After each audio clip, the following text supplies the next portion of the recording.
kingdom of wonder, Cambodia, Cambodia.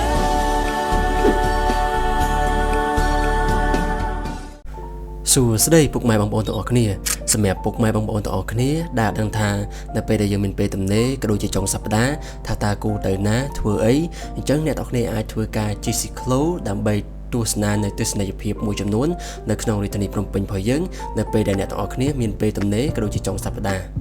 ហើយនៅក្នុងវីដេអូនេះផងដែរខ្ញុំនឹងនាំពុកម៉ែបងប្អូនទាំងអស់គ្នាដើម្បីទទួលបានបទពិសោធន៍ថ្មីមួយទាក់ទងជាមួយនឹងការជិះស៊ីក្លូទស្សនានៅទស្សនីយភាពមួយចំនួននៅក្នុងរាជធានីភ្នំពេញហើយនេះជាលើកដំបូងរបស់ខ្ញុំដែលខ្ញុំធ្វើការជិះស៊ីក្លូដើម្បីទស្សនានៅទស្សនីយភាពមួយចំនួននៅក្នុងរាជធានីភ្នំពេញអ្នកទាំងអស់គ្នាធ្លាប់តែជិះឡានជិះម៉ូតូបើសិនជាអ្នកទាំងអស់គ្នាសាកល្បងមកជិះស៊ីក្លូបែបនេះខ្ញុំជឿជាក់ថាអ្នកទាំងអស់គ្នានឹងទទួលបានបទពិសោធន៍ថ្មីមួយទាក់ទងជាមួយនឹងការជិះស៊ីក្លូពីព្រោះថានៅពេលដែលយើងជិះស៊ីក្លូយើងមានអារម្មណ៍ថាប្លែក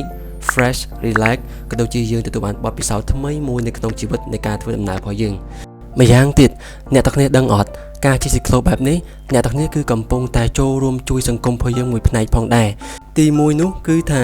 ការជិះស៊ីក្លូគឺជាការអភិវឌ្ឍសេដ្ឋកិច្ចក្នុងតំបន់និងការបង្កើតការងារដោយអ្នកទាំងអស់គ្នាបានផ្ដល់ឱកាសការងារជាច្រើនដល់លោកពូលោកអ៊ំដែលគាត់ជាអ្នករត់ស៊ីក្លូនេះផងដែរហើយទី2នោះគឺថាយើងបានចូលរួមផ្សព្វផ្សាយលើកកម្ពស់ទេសចរណ៍របស់យើងតាមរយៈការជិះស៊ីក្លូនេះផងដែរហើយនឹងនៅមានគុណសម្បត្តិផ្សេងទៀតអញ្ចឹងសង្ឃឹមថាអ្នកទាំងអស់គ្នានឹងសាកល្បងតាក់ទងជាមួយនឹងការជិះស៊ីក្លូដើម្បីទទួលបានបទពិសោធន៍ថ្មីអូខេអញ្ចឹងនៅក្នុងវីដេអូនេះផងដែរអត់មានអីច្រើនទេអ្នកទាំងអស់គ្នាគ្រាន់តែខ្ញុំចង់ធ្វើការចែករំលែកតាក់ទងជាមួយនឹងសកម្មភាពខ្លះតាក់ទងជាមួយនឹងការជិះស៊ីក្លូក៏ដូចជាចង់លើកកម្ពស់តាក់ទងជាមួយនឹងការជិះស៊ីក្លូនៅក្នុងប្រទេសកម្ពុជារបស់យើងនេះផងដែរអញ្ចឹងនៅចុងបញ្ចប់នៃវីដេអូអ្នកទាំងអស់គ្នាអាចធ្វើការទស្សនាតាក់ទងជាមួយនឹងលោកពូលោកអ៊ំស៊ីក្លូដែលគាត់មានប្រសាសន៍ក៏ដូចជាបង្ហាញចំណាប់អារម្មណ៍របស់គាត់ដែលគាត់ពិតជាសប្បាយរីករាយមែនទែនតែពួកយើងទាំងអស់គ្នាបានចូលរួមចំណែកតាក់ទងជាមួយនឹងលើកកម្ពស់ក៏ដូចជាជិះស៊ីក្លូនៅក្នុងប្រទេសកម្ពុជារបស់យើងអញ្ចឹងវីដេអូនេះគឺចប់តែតែប៉ុណ្្នឹងអរគុណសម្រាប់អ្នកទាំងអស់គ្នាសម្រាប់ការតាមដានបាយបាយមកដល់វិញហើយមកដល់កន្លែងវិញហើយអញ្ចឹងមិញហ្នឹងគឺយើងជិះស៊ីក្លូរយៈពេល1ម៉ោងហើយបានមកដល់ទីតាំងកន្លែងចាស់វិញហើយ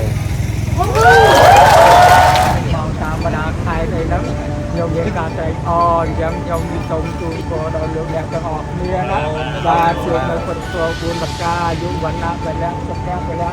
ប្រកបភាពទៀតណាប្រាថ្នាយ៉ាងណាប្រកបកិច្ចការងារអ្វីៗបានសម្រេចដូចសាធុ